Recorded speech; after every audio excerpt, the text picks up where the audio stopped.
Hi mga ka-Pop Life! Ready na ba kayong i-release ang stress in the most colorful way possible? Tara na at i-express ang sarili, mag-enjoy at magpa-good vibes hanggang nagkakalat ng kulay at saya. And this is me, Nina, at kasama ko ngayon si Alisa at si Thea at sila yung mga art instructor dito sa Splat Room! Sasamahan nila tayo ngayon dito sa Splat Room para i-explain kung ano nga bang meron dito at ano nga bang pwede mong gawin dito sa Splat Room. So ano nga bang meron dito? It's like painting on a canvas. Then you get to take home your masterpiece. We also have splatting on walls or your partner's raincoats. We also have water balloons, water guns that you can play with. So Miss Alisa, ano yung una nating gagawin dito? We have sessions to choose from. We have a regular room where you can paint, and we also have our dark or glow in the dark. Anong meron sa regular room? Inclusions are a 45-minute painting session where you can paint on the wall or splat through your partner's raincoats.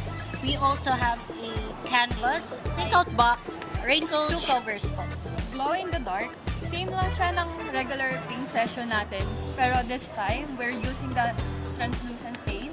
And then, we already provided the UV light. So, if the UV light hits the paint, so our paint glows. Oh, nice!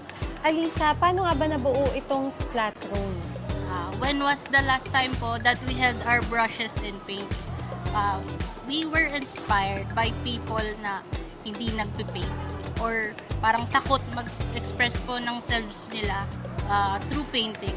We encourage people po na mag-paint or mag-express kahit na painter sila, non-painter or beginner pa. Just let your creativity flow po. At dito, bawal ang clean kasi the messier, the better. Bago magsimula, bibigyan ka muna ng protective suit. Kasi promise, dito puro talsik ng pintura ang labanan. Ang saya nito mga ka-Pop Life. Pwede ka magpinta, maghagis ng balloons, o mag-spray ng colors kahit saan mo gusto. Literal na splash your stress away. Ay grabe, tignan nyo naman tong masterpiece ko. Hindi man perfect pero super therapeutic. Perfect bonding activity with the family, friends, o kahit solo time mo lang. So if you're looking for something fun, unique, and a little bit messy, try nyo na ang Splat Room sa SM Mega Mall. Promise, sulit ang experience. Don't forget to tag your colorful moments and spread good vibes, mga ka-Pop Life. See you on the next adventure!